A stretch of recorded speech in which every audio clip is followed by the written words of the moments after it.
내가 알기에는 나의 대속자가 살아계시니 마침내 그가 땅 위에 서실 것이라. 내 가죽이 벗김을 당한 뒤에도 내가 육체 밖에서 하나님을 보리라. 새벽을 깨우는 거룩한 기도자 여러분,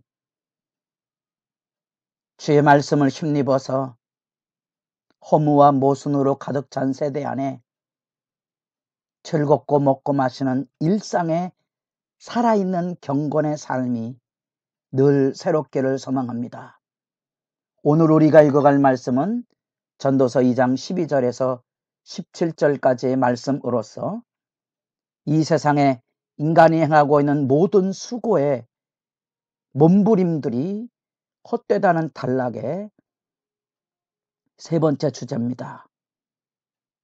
지혜를 찾고자 했던 그 모든 것이 번민을 더할 뿐이고 수많은 쾌락을 누리고 성공의 대업을 누렸어도 그것에 무슨 유익이 있는가? 이제 우리가 읽은 본문 안에 삶의 자리에는 죽음이라는 주제를 가지고 들어옵니다. 그 모든 선악을 통하여 하나님 앞에 바르게 살아서 하나님이 주시는 장수와 하나님이 주신 이 땅의 축복을 얻는다 한들 죽음 앞에 무슨 차이가 있느냐 하는 내용의 이야기입니다.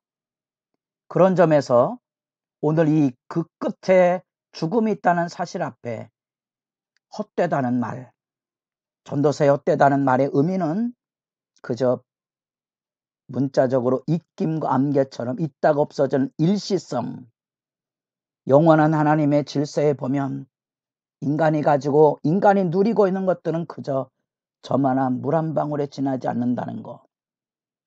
그렇기 때문에 유익이 없는, 가치 없는 그런 의미도 있지만 그렇기에 우리가 살아가는 현실은 모순과 부조리로 가득 차 있다는 의미를 담고 있는 말이 여기 헛되다는 말입니다.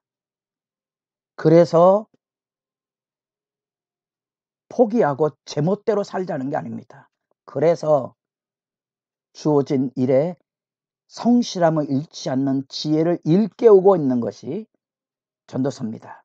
그래서 1장 12절부터 지금 헛된 모든 지혜, 쾌락과 큰 성공을 이루어도 심지어 지혜를 얻고 선을 행하여 하나님 앞에 장수와 건강과 물질의 부유함을 누린다 할지라도 죽음이라는 현실 앞에는 헛되다고 말함으로써 허물을 말하는 것이 아니고 인생의 여러 가지 사역 앞에 매달려 살아서 안달하거나 인생의 문제에서 죽을 것 같은 절망의 나락으로 떨어지거나 세상에 다 썩었다고 조롱이나 하는 삶의 자리에 떨어지지 않도록 지금 이 헛된 모순된 현실 앞에서 이 매 단락마다 먹고 마시고 즐거워하는 소확행의 메시지를 일깨워주고 마지막 12절의 결론이 하나님의 심판이 있음을 기억하느냐? 주어진 현실 앞에 주의 말씀에 경건의 허리에 띠를 띠고 믿음의 바른 길에 무너지지 않는 성실함, 신약의 용어로 충성됨, 우리는 충성하면 유교의 충성이란 말을 생각하지만 신약 성경에서 말한 충성의 기본 개념은 하나님의 말씀 언약에 진실하게 사는 겁니다. 자주 종종 비유를 합니다. 결혼이라는 것은 결혼이라는 행복으로 들어가는 것만이 아니고 수많은 모순과 헛됨과 갈등을 잘 보듬어 안고 살아야만 되는,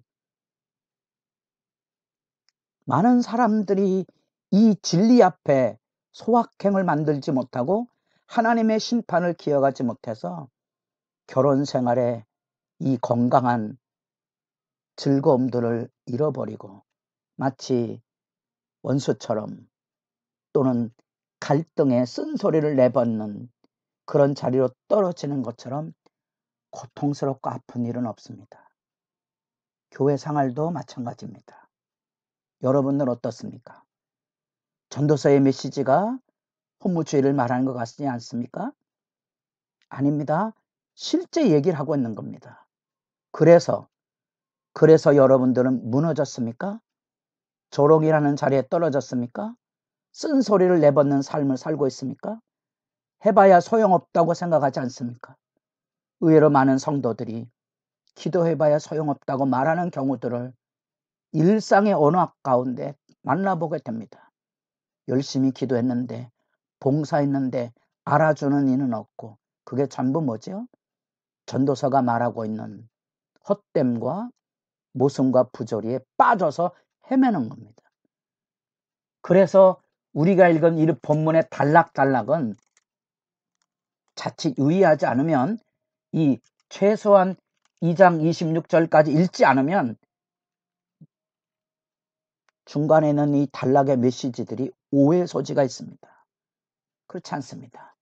여기 지금 우리가 살펴본 대로 1장 12절에서 18절까지 지혜를 추구하는 것의 헛됨, 2장 1절로부터 11절까지 온갖 쾌락과 사업의 성공마저도 결국은 남는 게 없지 않느냐.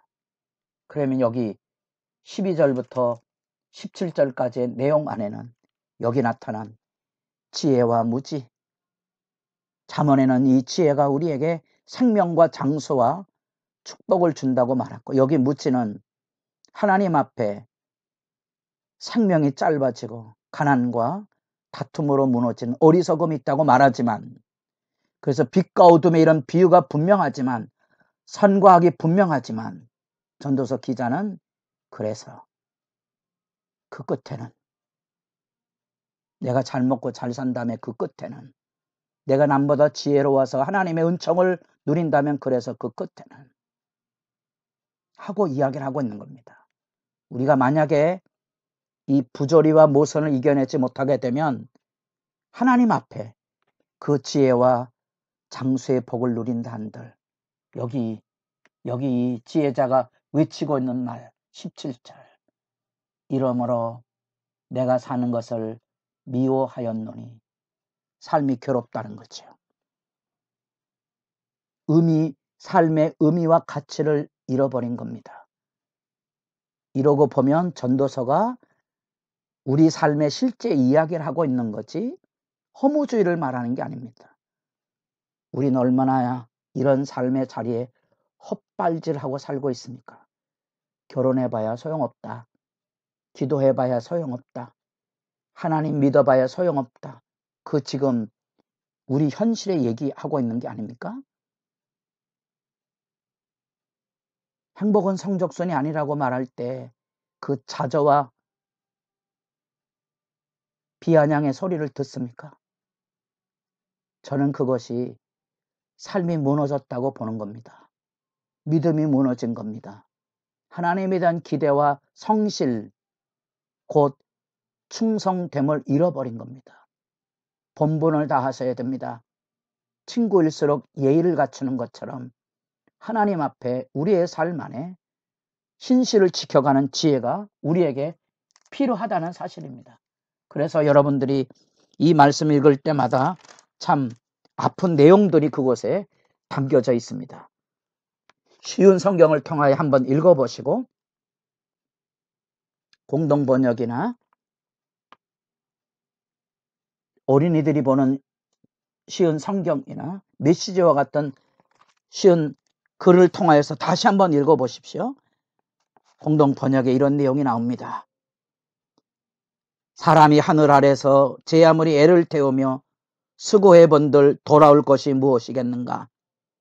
날마다 낮에는 뼈아프게 일하고 밤에는 마음을 죄어 걱정해보지만 이 또한 헛된 일이라. 23절의 내용입니다. 우리가 이렇게 지금 모든 수고 헛됨 안에서의 메시지를 듣는 것은 하나님 앞에서의 의미를 찾는 이야기이고요. 의미를 찾지 못하게 되면 여러분들은 하나님 없는 자리에 떨어지게 되는 겁니다. 그래서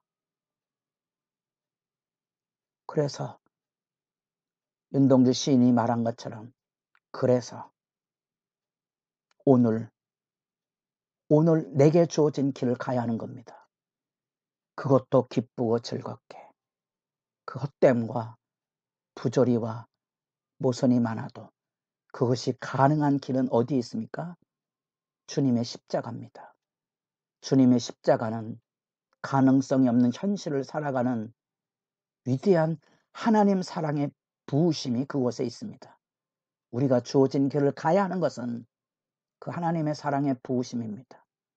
그것이 헛됨일 수 있고 그것이 모순과 무모함일 수도 있지만 우리 묵묵히 여기처럼 새벽에 기도의 자리를 지켜갑니다. 나도 기도한다고 해도 세상이 변화되는 것 없어 절망하고 열매가 눈앞에 보이지 않아 상심하며 방황하지만 그럼에도 불구하고 기도의 뜨거운 시간이 내 심장을 울렁이게 합니다.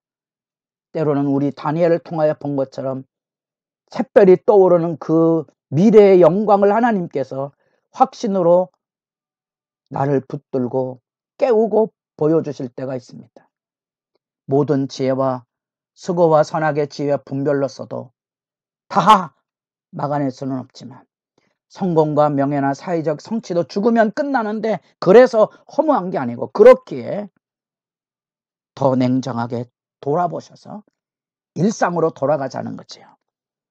욥은 그 극한 고난 속에 욥 19장에서 내 구속자가 살아계시니 육체 밖에서 하나님을 보리라 하고 내세의 삶을 꿈꾸었다면 전도서 기자는 먹고 마시고 즐거워하라는 일상의 지혜로 우리를 불러내고 있습니다.